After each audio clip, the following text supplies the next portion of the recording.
Hello，Jackie，今日又同大家睇靚嘢啊！哇，今日咧嚟到呢個深水灣啊，沉浸式同大家咧感受呢個深水灣嘅海景。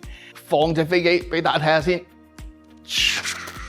如果話港島南區係香港嘅富人後花園，咁深水灣就係呢個花園入面最矜貴嗰朵花。今日我要帶你睇嘅唔係普通豪宅，而係位於深水灣心臟地帶，只得4棟嘅珍藏級獨立洋房。香島道37號，香島道37號位於港島南區深水灣。呢條街有咩特別？你睇下隔離鄰舍就知。沿住深水灣道行，79號係李嘉誠嘅大宅，35號係馬來西亞首富郭學連，37號深水灣道係長和打工皇帝霍建寧嘅大宅，3號係大樓劉鑾雄，77號係船王包玉剛家族。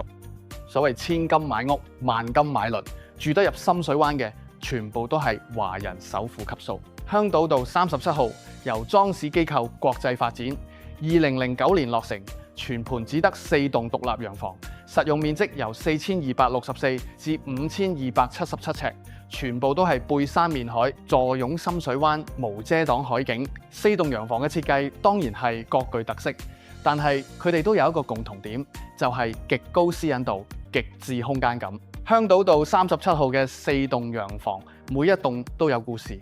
2011年，賭王何鴻燊之子何猷龍用4.35億買入其中一棟自用，當年更打破全港及亞洲洋房尺價歷來高位。2025年最後一棟 A.O. 以5.38億成交，實用面積5277尺，尺價超過10萬蚊。4棟洋房累計銷售額超過18.75億，每一個數字都話俾你聽呢度嘅身價。而配套方面，深水灣本身就係香港最頂級嘅生活圈。香港高爾夫球會，全港最貴嘅高爾夫球會籍，入會費過千萬，有錢都未必買到，就喺香島道隔離。仲有香港鄉村俱樂部、深灣遊艇會，無論想出海、想打波、想食飯，呢度係你嘅私人會所、朋友圈。如果喜歡游水曬太陽，更可以步行到深水灣泳灘。仲有淺水灣同壽臣山嘅國際學校、高級餐飲，生活所需一應俱全。好，如果大家都好似想我咁沉浸式嚟到感受下呢個深水灣嘅海景，記得留言話俾我哋聽，仲有點讚關注我哋嘅頻道，咁就唔會錯過我繼續同大家睇靚嘢啦。記得點讚關注哦。